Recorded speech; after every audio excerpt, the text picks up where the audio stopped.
Welcome to Kidmissing TV. I'm your host, Angelina Wilson, and this is the case of 14-year-old John Zera, who disappeared leaving study hall on February 28, 1976 from Franklin High School in Milwaukee, Wisconsin. Again, thank you to the Milwaukee Journal-Sentinel for the information in the case. They did a full examination called Unsolved, a Murdered Teen, a 40-Year Mystery. It's now been 48.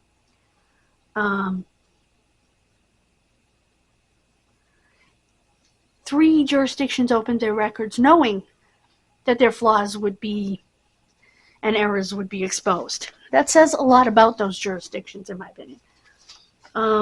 Okay, here is what the investigation revealed. 1.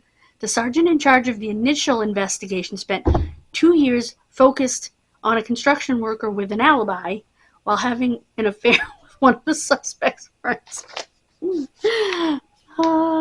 The police in the 1970s relied heavily on lie detector tests, some of which were incorrectly administered. The medical examiner at the time failed to properly preserve evidence. Crime scene investigators failed to photograph the word hell written in ballpoint pen on the boy's wrist, making it impossible to compare the writing with that of multiple suspects. The cold case detective who reopened the case in 2001 suffered from tunnel vision, continuing to focus on the same primary suspect as his predecessors. Wow. Okay. The boy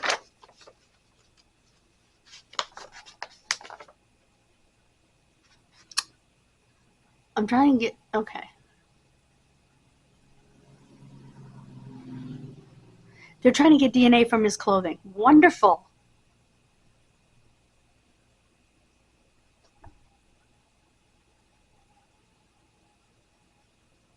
They would not begin their storytelling until they had his family's permission to tell it, which is wonderful.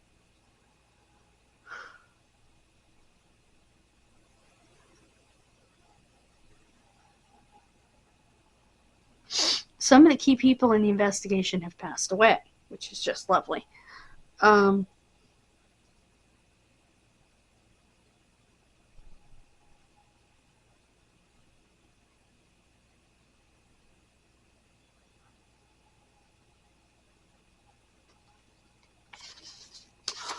Trying to find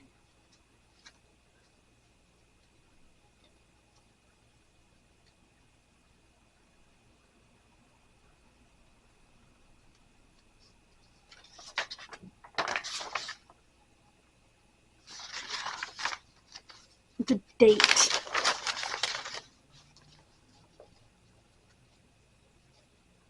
He was found 8 days later, so 28th, 1st, 2nd, 3rd, 4th, 5th. About March 7th or 8th, 1976. Unclothed in a nearby park. This is actually a letter asking for a journalism award for Gina Barton, who wrote the article.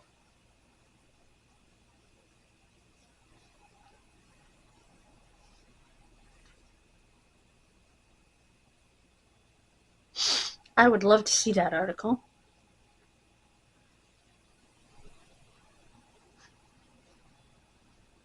Just as the police were presented in full with their foibles and foul-ups on display, the suspects were not presented as cardboard bad guys. 3 of the 4 primary suspects are living. Barton was able to persuade each of them to talk to her, a remarkable feat in itself. In the end, her story builds suspense. So this story, her story, was done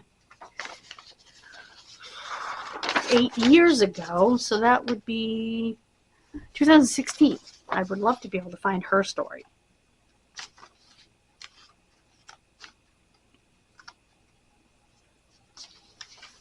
Oh, and one of the suspects that actually talked to her is in prison for another crime. So that's interesting. But these are the things that they identify as important to the case.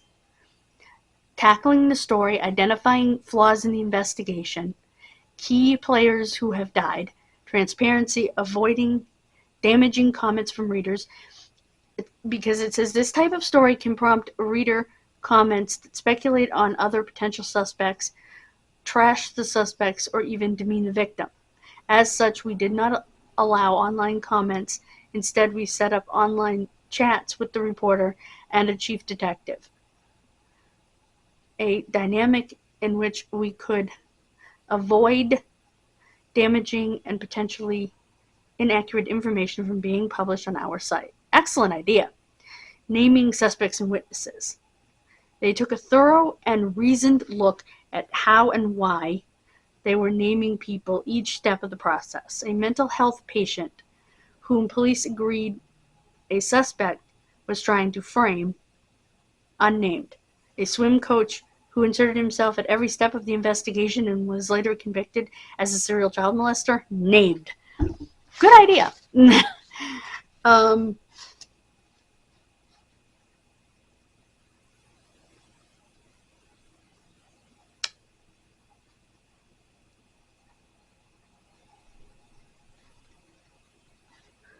So,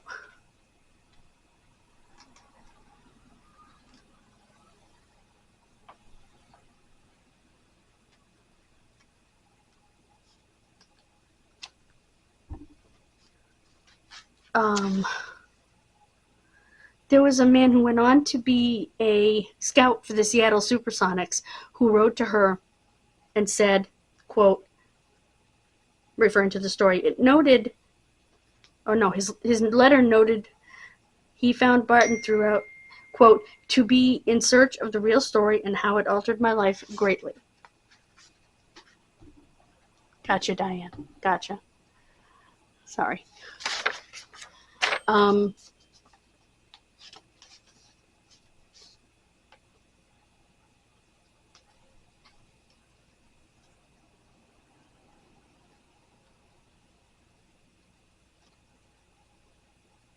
Okay, there is a website for the article, jsunsolved.com.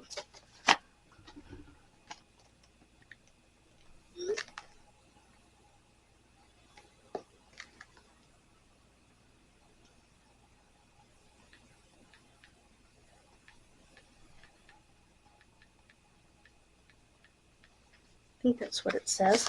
Hold on, guys.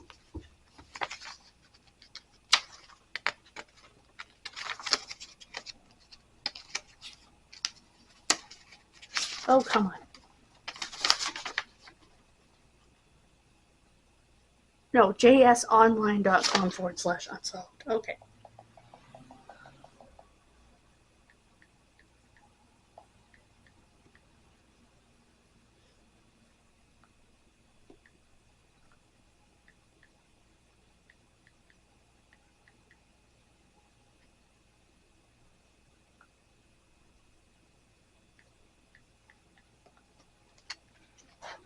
Okay.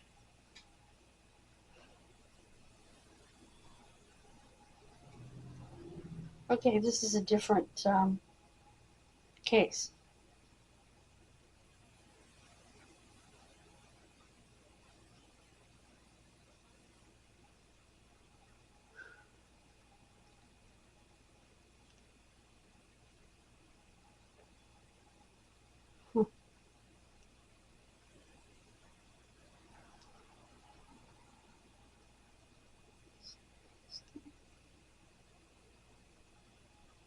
Trying to figure out.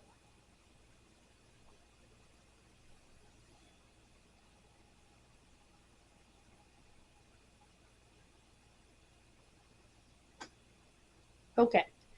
It's season 1 of this. So, what I'm going to do is I'm going to link this.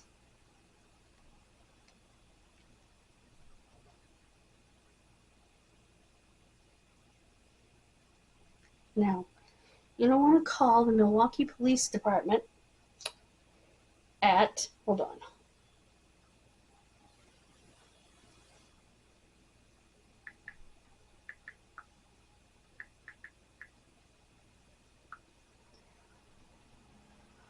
Okay.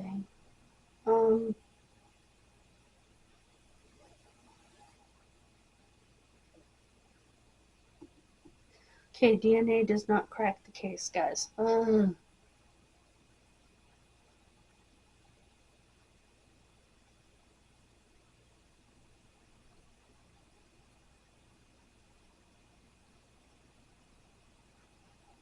Oof. Okay.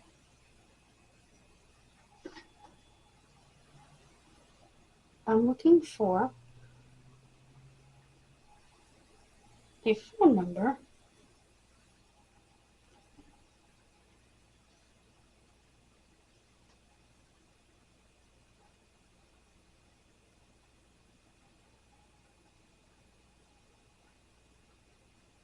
in this case, and I can't find it.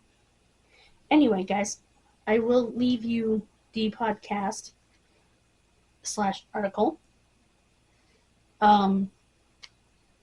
which I did not find the first time through.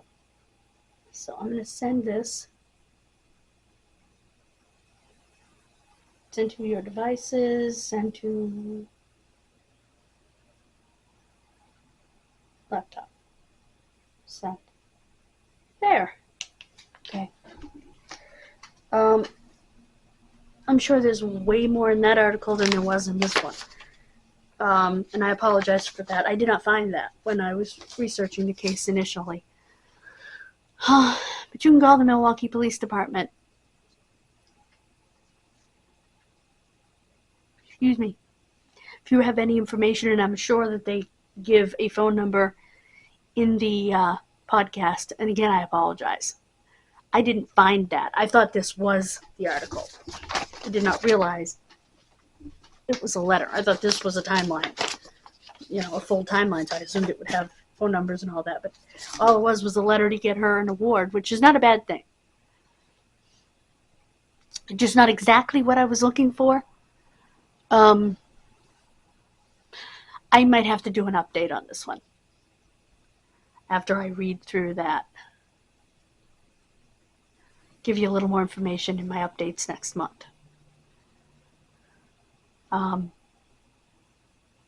Until then,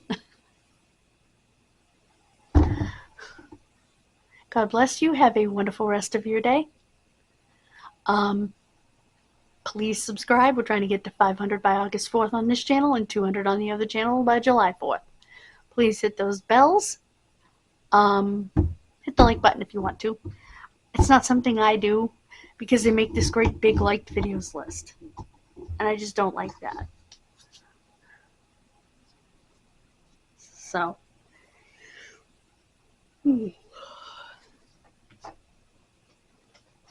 Excuse me. God bless you. Have a wonderful rest of your day. And I will see you Friday with the case of the little boy's bones in the planter box. Bye, guys.